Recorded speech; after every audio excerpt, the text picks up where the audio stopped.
So the first recipient of this is Dr. Boris Birmaher, who's another international contributor, originally from Cali, Colombia, who trained there and then went on to the Hebrew University in Jerusalem, and then returned, and then came to the United States to Albert Einstein here in New York, and then trained in child psychiatry at Columbia, also in New York. He's been for many years a professor at one of the great programs in the country, the Western Psychiatric Clinic in Pittsburgh, as part of the University of Pittsburgh, and his, no, it wasn't me. All right, now somebody's got to turn off their cell phone, or everybody's got to turn off their cell phone. And his area of interest, which is really a fascinating one, is to look at the course and particularly precursors of bipolar disorder, as we know, often starts in childhood and very, very little is known about it. So his contributions have really been terrific. So I'm going to get out of the way and I'm going to let Dr. Birmaher tell us about bipolar disorder in children.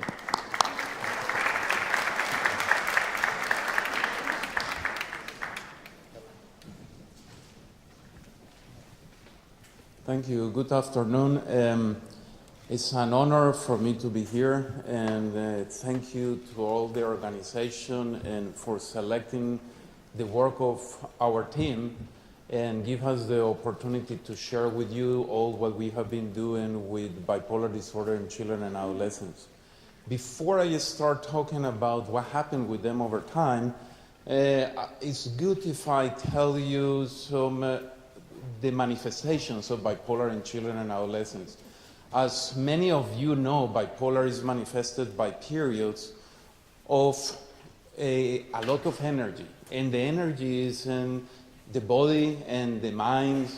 The person gets very euphoric, sometimes very grandiose. You have so much energy that you don't need to sleep, or you sleep only 2-3 hours. Then you cannot concentrate. You can also have wonderful ideas, but you get sometimes too disorganized. Then the people with bipolar usually also have periods of depression. Then it's much easier to diagnose bipolar disorder in grown-ups and adults. It's also much easier to diagnose in teenagers. And I say that sometimes, because sometimes it's difficult. But to diagnose this in children is much, much more difficult for several reasons. One, children don't have the ability to tell you, oh, today I'm so euphoric. That's the reason I'm hyperactive, because I'm so high. It's hard to diagnose, for example, symptoms of grandiosity in children.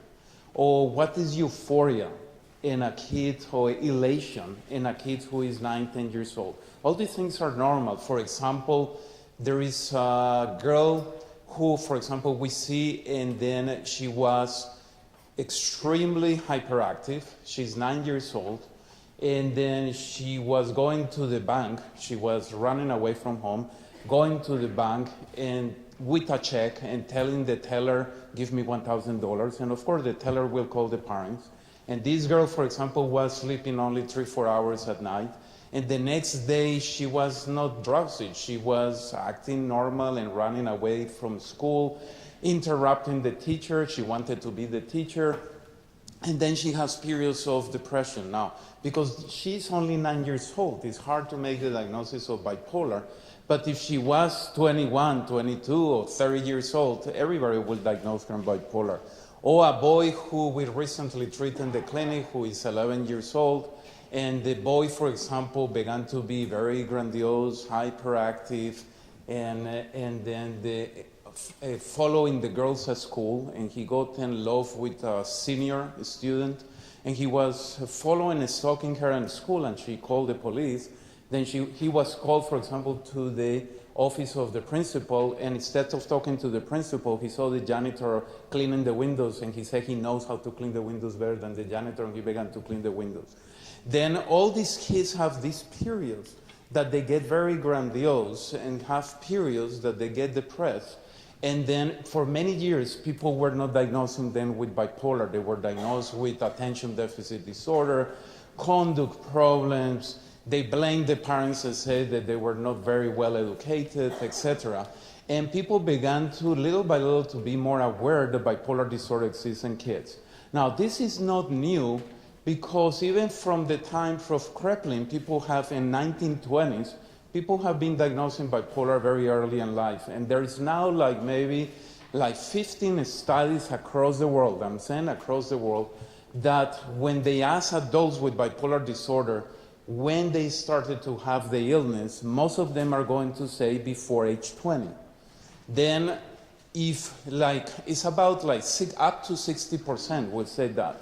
If up to 60% of the adults with bipolar disorder identify their symptoms very early in life, why we are not diagnosing these kids? There are countries, mainly in Europe, who still don't believe. They think, oh, bipolar is a problem in America. We don't have this problem.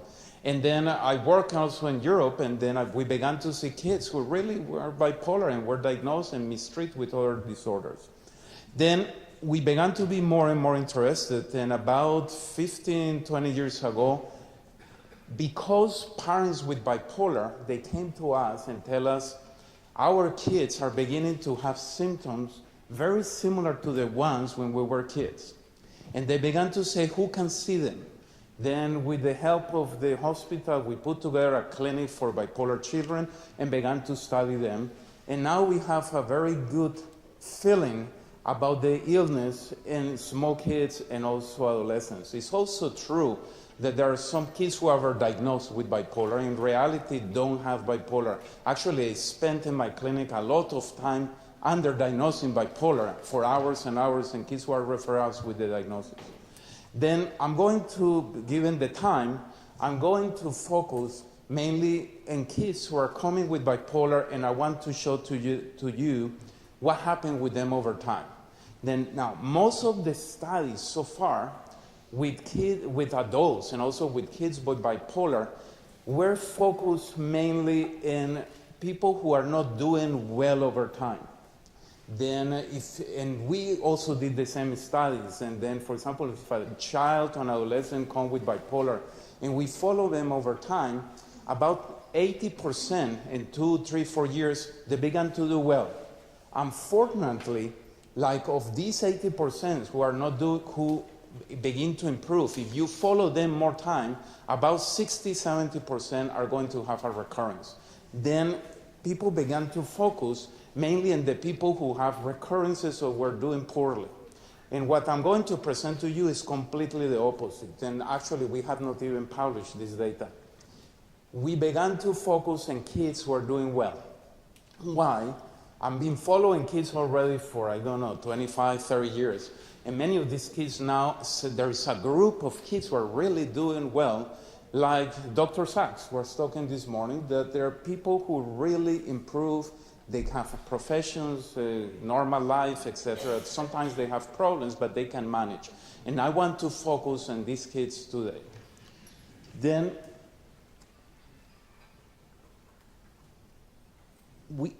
we began to do a study. This is around 12 years ago we began. It took us 4 years to recruit all the sample. This is a study that I'm going to refer as Colvin, the course and outcome of bipolar youth. And it's a study that was done at Brown University, UCLA, and Pittsburgh. And again, we recruit around 460 kids. I'm going to present only 367 children who at least have 4 years of follow-up, and we're interviewing an average every 9 months for a total of 8 years. Then we have been following these kids around every 9 months, and for every single symptom that you can imagine, and stressors, how they do at home, how they do at work, etc. Most of these kids, for example, now are 26, 27 years old. And the objective of this study is who are the kids who have persistent euthymia. By euthymia, I mean stable, good mood. It's normal to be once in a while super happy. If not, go and see kids, adolescents in the mall. And it's normal to be sometimes sad. But we were looking for people who are doing persistently well. And in order to do this, we have a special scale who is called LIFE. And then the LIFE goes on a score from 1 to 7. 1 and 2 is doing well. 5, 6, 7 is doing poorly, and in between is that you have some symptoms, but not too much. Then we were focusing mainly on kids who have a score of 1 and 2 over time. And then the group of 367 children, the average age at the beginning at intake was around 13. About 50% of the sample were females, 80% Caucasian. Almost 50% of these kids live with both biological parents, but the rest no. They have only one parent, or sometimes it's step parents. The socioeconomical status of the group was middle class. And when they came to us, at least 0.5% of these children already have history of at least one inpatient admission. Then it was a group of kids with a lot of problems. And all these subjects were exposed already to several medications, particularly mood stabilizers. By mood stabilizers, I mean like lithium, and antipsychotics.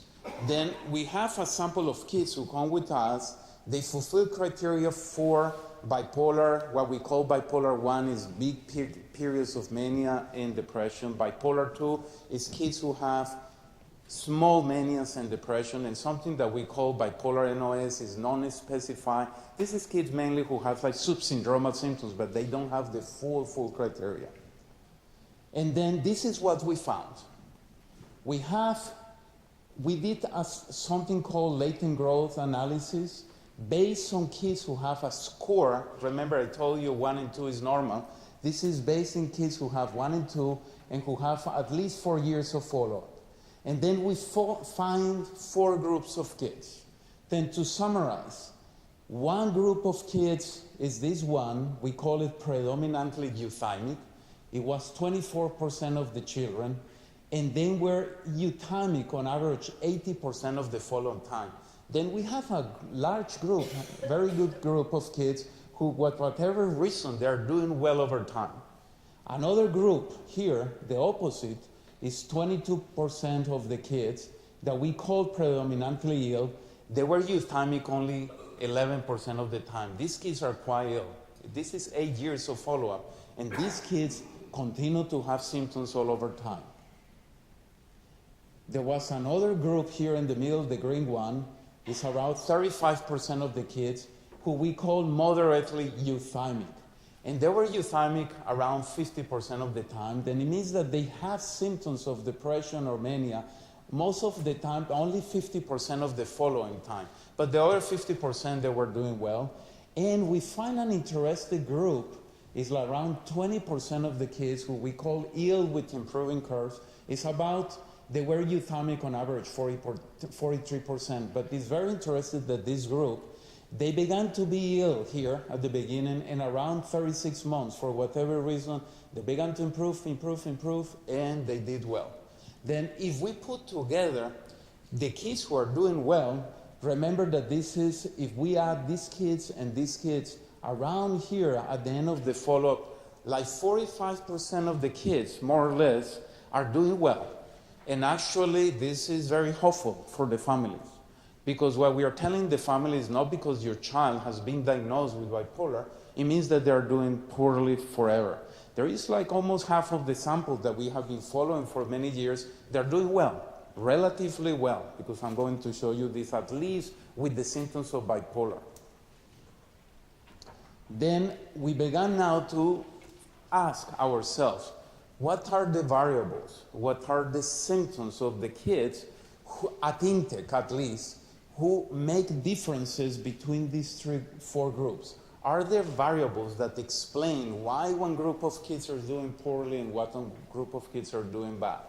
And actually, the things that have been published in the adult literature and also in the child literature are going, this is what we found. We found actually these kids who are doing very poorly. When they came to us, there were the kids who were more depressed, more manic symptoms, taking more medications, using more substance abuse. This is the kids who have poor functioning at school. This is the kids also who have more psychiatric problems in their family. Actually, these kids also the ones who were lower SES, they're more poor.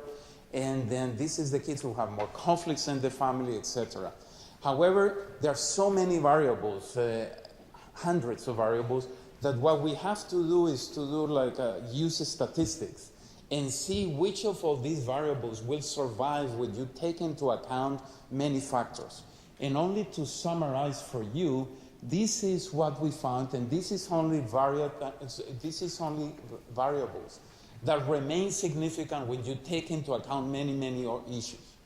And the children, the youth, who were more likely to do well over extended periods of time had later mode of onset, and I'm going to concentrate on this is very important, then the late you have an illness, the better you do. And this has been reproduced by many, many people. And it's not only in psychiatry. If you have in medicine, the later you develop, for example, you develop asthma very early in life, if you develop seizures very early in life, diabetes in early in life, you do worse. The same is with psychiatric illness.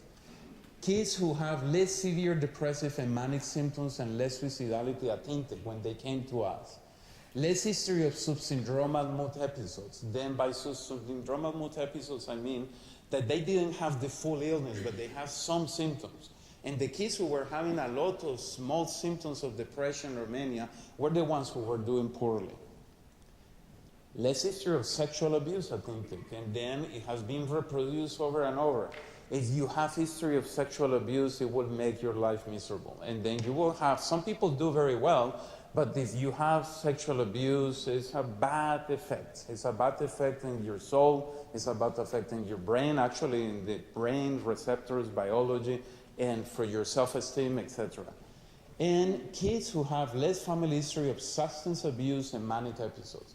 These also have been reproduced in adults with families who have a lot of manic episodes, and especially if there is a lot of substance abuse in the families, these kids are going to do poorly because many reasons. For example, lack of supervision, because the parents most of the time are on drugs. Then the kids are not going to have supervision and they're doing poorly. Then kids who have less of these things were the ones who were doing the best. An issue regarding functioning. This is, again, don't focus in here yet. This is the 4 groups that I show you. This is the kids who were doing persistently well, and this is the other 3 groups. Here, this is the kids who are doing persistently poor. For something called CGAS. CGAS is like global functioning. And normally it's around 70. If you trace a line here, then as you can see, most of the groups, especially the kids who improve, etc., they are doing poorly. They are quite below the 70. Then they continue to have bad functioning. When I say bad functioning, it's with friends, at school, and family, etc. The kids who were doing persistently well, they begin to be above 70, but it's not super high above 70. And when we did a soup analysis, we took this group of kids here, and we divided in 2 groups, the ones who are above 70 and the ones who are below 70. And it's about 50-50. 50% of these kids are doing very well. The gas is 80, an average 80. It means it's very good. These are kids who are doing normal. But there is a group of kids, even here they don't have symptoms, who they're doing poorly. They're functioning, even if they don't have more manic episodes or more depressions, they continue to do poorly. Now, we are in the midst of, we are analyzing this, why they're doing poorly. Then one of the reasons is because usually bipolar doesn't come together, it doesn't come alone. Many of these kids also, for example, have ADHD, attention deficit hyperactive disorder, behavior problems. Some of them are using drugs. Sometimes they live in families who are not stable. Then that's the reason they continue to do poorly. And it has clinical implications, what we are finding here. Then the goal of therapy is not only not to have symptoms. The goal of therapy is that you don't have symptoms, plus you're functioning well. And this is very important for therapists who are trying to help all these kids and actually grown-ups. Now, another clinical implication, and I'm going to go a little bit away from the COVID study, only to show you the implications of these findings. Years ago, also thanks to the parents who they pushed us to do this study, we did a study called the Pittsburgh Bipolar Offspring Study. It's called BIOS. And what we did is we collect a large sample of children of parents with bipolar disorder, and we compared these children with children of control parents. The control parents are parents from the community that we go and take them at random. We ask them, would you like to participate? And they say yes. Then we assess their kids. And we have been following these kids for 12 years. Then this is a summary, because we haven't published this paper, a summary what we found so far. This is the percentage of bipolar spectrum diagnosis. This is the age when the diagnosis begin to appear or the end of the follow-up, because some people don't continue the study. But we have been able to retain 85% of the sample, which is very good, for 12 years, which is extremely good. And one of the reasons is because, in contrast with New York, Pittsburgh is a more stable place, people don't move, and then we are able to go and find these kids. And then if we don't find them, we find the families, and then we call them and do interviews by phone, because some kids now live in California, etc. And this is more or less what we find out. This is the control in green, and in blue is the children of the parents with bipolar disorder. And as you can see, around age 12, 10, it begins to be significant to separate. And now that most of these kids are 22, 24, around 25% of the kids have bipolar spectrum disorder. It's around 12% or 15% with bipolar 1 and 2. When you put the subsyndromal symptoms, it's about 25%, and only 4% of the offspring have developed bipolar disorder. And most of the offspring who develop bipolar disorder here is some of these kids are of parents with depression, and some of these kids also have subsyndromal symptoms. But as you can see, it's 25%. Now, coming back to the COVID study. In the COVID study, we found that later age of onset protects. What if somebody is going to develop treatments that, for example, it will delay the onset of the illness? What, for example, if there are going to be psychotherapy and or medications or even natural products like omega-3 that maybe we are not going to prevent completely the illness. It will appear. But what if we can delay, instead of age 10, 12, if we can delay and the illness will appear at 18 and 20? Then if we delay the illness, we give the kids like an opportunity to develop emotionally, cognitive, socially, at least finish school, develop friends, etc. Because if I develop now at my age bipolar disorder, it's bad for me, it's bad for my family, it's bad for everyone. But I hope I already developed. But if I develop an illness at age 10, 11, it's bad, very bad for the kids, because the kids grow very fast. I have, for example, a patient, to give you an example. She's now in college, but she says, every time I get depressed, it's like a parenthesis in my life. Why is a parenthesis in her life? She has to drop from college or not to go in this semester and study. She gets behind. She loses her friends. She stays at home very depressed. She cannot read. Then it's a delay in her life. Every time she gets depressed. Now, she's already like 25, then it's good for her, but she has been with these periods of depression since she has been age 8. Then every time she gets depressed, it's a parenthesis, and being manic is sometimes even worse, because sometimes when teenagers become manic, they do things that they're going to be sorry, and it will create what we call a lot of psychological scars. For example, a girl or a boy who get hypersexual when they are manic, and they begin to be promiscuous, and when the mania disappear, they cannot go back to their school because all the boys and all the girls can say, when you were like that, you were like very hypersexual and everything, and the family doesn't understand, etc. Then it's so important to delay the 100%. Is the best is to prevent it completely. But if we cannot do this, at least delay. And this is one of the implications of the COVID study. Another implication is that, as I said before, about 40% of the kids in our study were persistently euthymia. And this is, as I said before, a lot of hope for these families, because many families, when you get the diagnosis of bipolar, until now, people always say, when you are bipolar, you're bipolar for the rest of your life.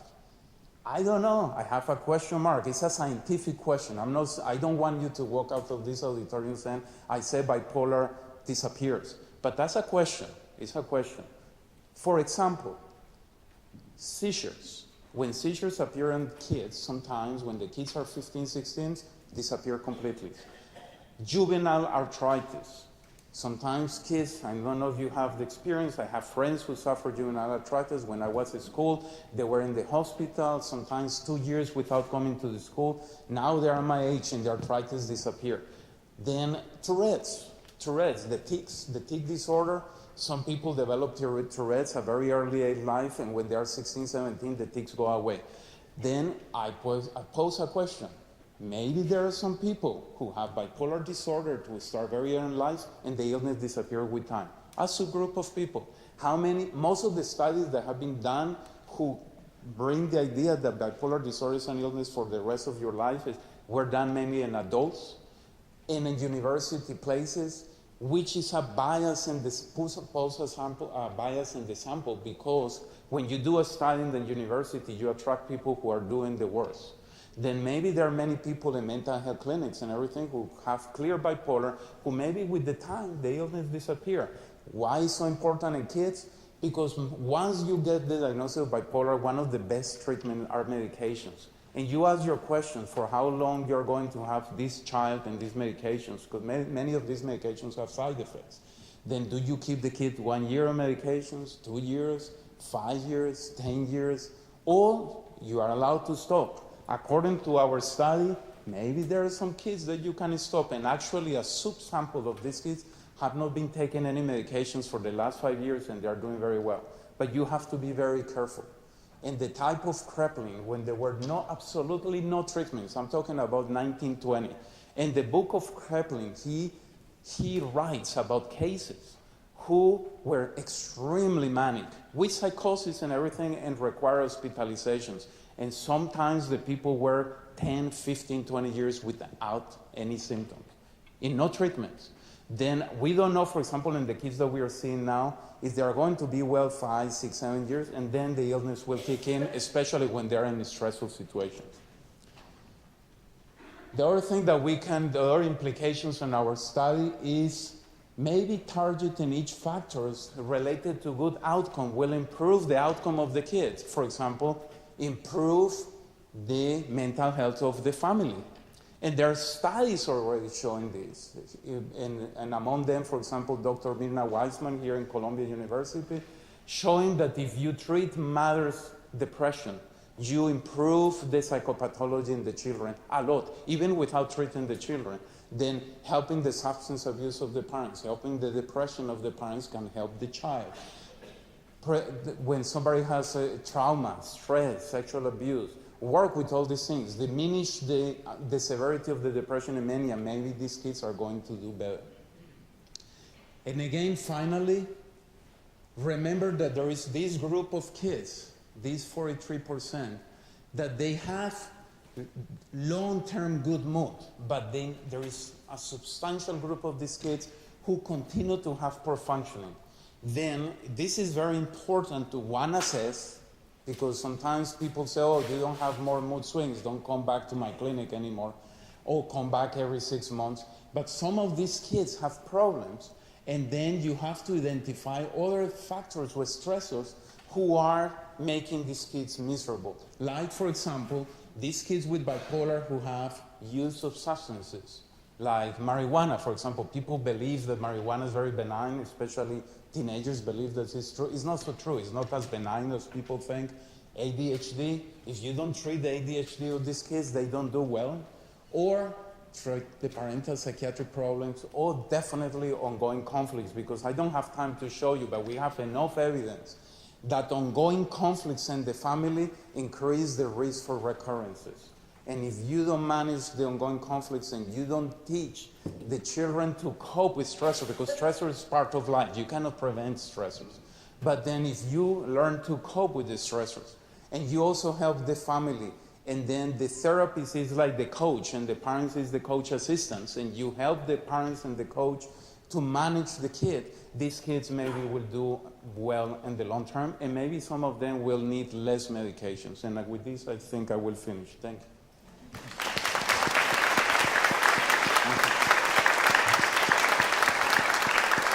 Thank you very much. Questions for Dr. Birmaher? Yes, ma'am. My question has to do with how you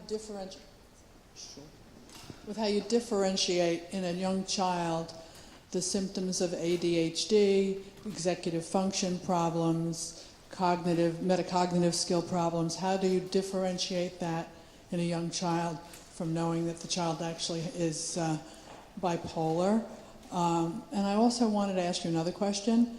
If both parents are bipolar, does that like a life sentence to be bipolar for their offspring? Okay, then let's just start with the last question. This is easier. If you have one parent with bipolar, the risk, at least in our study, the risk to have bipolar is around 20% after following these kids for a long time. Some people in adults, they have found out 10%. Then let's say it's like 10 to 20%. Then if you have only one parent, there is 10 to 20% chance that your child will develop bipolar. But there is also 80% that not. Then no, because I'm going to have an example. Suppose I have in my family a lot of diabetes. Not necessarily I will have diabetes. The same is with bipolar. And especially, for example, if I have in my genes diabetes, but I do exercise, I manage stress well, I am not a couch potato eating all day, then maybe I will die and nobody knows that I have diabetes. The same is with bipolar. Now, you have two parents, increase the risk, but not necessarily. And then these go again with your first question, because some parents and many people think, oh, because you have family history, the kid is acting now equal bipolar. Not necessarily. The kid can have many problems. It's like fever. When you have fever, you can have many illnesses. You don't have to have one. In order to, the differential diagnosis between ADHD and bipolar is difficult, and it's a wonderful question, because some of the symptoms overlap. For example, being hyperactive, impulsive, talking too much sometimes.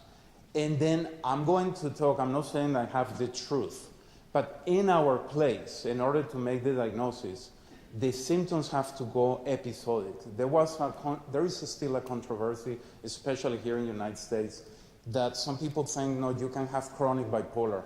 I don't do diagnosis if you have chronic symptoms of bipolar. You have to have like periods that you are hyperactive, the periods that you are euphoric or grandiose, and then the kid improves, and then doesn't have more ADHD symptoms. If I have a child, for example, who come and he have ADHD symptoms for 1 or 2 months, and then disappear, and the kid is doing very well, and again ADHD symptoms, and again ADHD symptoms, I will be suspicious that this has bipolar. It can be many other things, but I won't diagnose this kid with ADHD because ADHD is more chronic.